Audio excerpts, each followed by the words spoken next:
Hello friends and welcome to the Southern Mountain Kitchen. Today we're going to make crispy garlic parmesan chicken legs.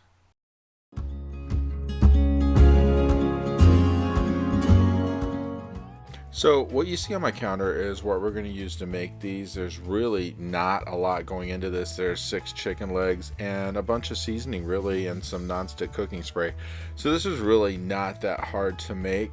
However, I'm going to give you 2 versions of how you can do this. One we're going to do air fryer, one we're going to do conventional oven. So that way you can bake these either way you want to do it. But I'm going to give you the option of how you want to go about it. So we're going to basically put these together in the same way. It's just the way you bake them is going to be the deal. So we're going to go ahead and on top of our chicken legs in a bowl, we're going to add a half a teaspoon of Kingsford Cajun seasoning. Then we're going to add a half a teaspoon of salt. Then after that, we're adding a half a teaspoon of pepper. Now as we're putting this on here, we're trying to distribute this as best we can. It doesn't have to be even. We're going to mix it up later anyway. Then a half a teaspoon of paprika.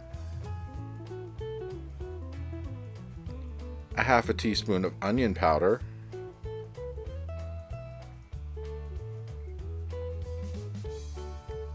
Then a half a teaspoon of garlic powder. And then on top of this, we are going to add about 3 tablespoons of cornstarch. This is going to actually coat the outside of the chicken legs and help them crisp up and give them an edge when it's baking, so that way it's kind of crunchy crispy when you bite into it. Now, once this is all in the bowl, we're going to go ahead and mix this all together. And you could try doing this with a spoon or a fork or whatever you want to, but there's nothing like putting your hand into this. And I know some people are like, oh, you need to wear gloves to do this.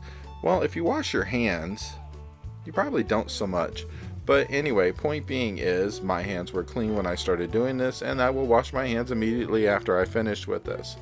So next, you're going to need a baking pan, coat it with some kind of aluminum foil, and then we're going to put some non-stick cooking spray on top of that to make sure that this doesn't set up shop and that you can pull these off without pulling the skin off of them. And go ahead and line them up on your pan and give them a little bit of room to breathe, so that way when they're baking they don't stick together. Now once we get all of these onto the pan, we're going to take that same non-stick cooking spray and spray over the top of the chicken legs, because this is going to help them be a little crispier on the outside when they bake. It helps in the air fryer, but it also helps in a regular conventional oven as well. So if you're doing these in an air fryer, you're going to put them in for 18 to 20 minutes at 400 degrees, or in a conventional oven, 40 minutes at 400 degrees.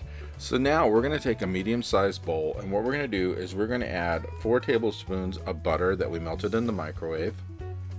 Then to that, we're going to add a half a tablespoon of minced garlic. And then to that, 1.5 tablespoons of sriracha. And the final thing we're going to add to this is 1/4 cup of Parmesan. So if you want to go ahead, once you get the liquidy stuff in, just go ahead and mix it up a little bit. And then we're going to bring in the Parmesan. And once this is all in, we're going to mix it till everything is really kind of incorporated. Now this will be a little lumpy because of the fact that you just put, 1/4 cup of cheese in there. But also, maybe the butter didn't melt up perfectly. That's fine, because this is going to go back in a hot oven anyway. So it's going to end up, if there's anything that was like butter didn't melt or whatever, it will melt eventually. But this is all going to cook into the chicken when we bring it back from the oven. So just get it stirred up really well. Make sure everything is really incorporated. And then we're going to put this onto our chicken.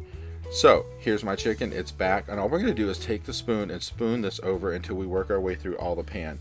Now, what you're going to do with this, once you get this coated in it, is if you were using your air fryer, you're going to put this back in the air fryer for anywhere from maybe like 4 to 5 minutes at the same 400 degrees, or in a conventional oven for 5 minutes on regular baking at 400, and then switch it over to broil for the last 5. And that way, that will actually cook this stuff onto the outside of the chicken and make it crispy and give it all of its flavor, because it's going to really sear it in. And the best thing about it is this is going to give you so much flavor. So by the time you're done, you're going to have something really amazing to eat. But we want to just get this coated, use up all of everything you have in your bowl, because as it's dripping out over the top and the sides, it's actually going to the bottom as well. And when you bring it back from the oven, it will look something like this, and it's already cooked and seared, and it has a crispy outside to it, which has an amazing taste just because of all the flavoring we just put into it. And it's just wonderful. And you can pair this with so many things, from vegetables to whatever you want to put with it, to have a great dinner, lunch, or whatever you have going on. And this is really a simple, easy thing to make. And as you can see with mine, you know, I had it with some bread and some green beans, and it's such an amazing taste. I hope you liked this video, and if you did, please like and subscribe. And if you get a chance, check out the Southern Mountain Kitchen website, where you can get a free recipe, check out cookbooks that have been released from the Southern Mountain Kitchen, and get a discount on purchasing a cookbook, and shipping that's cheaper than Amazon. So it's really a great deal. Have a great day.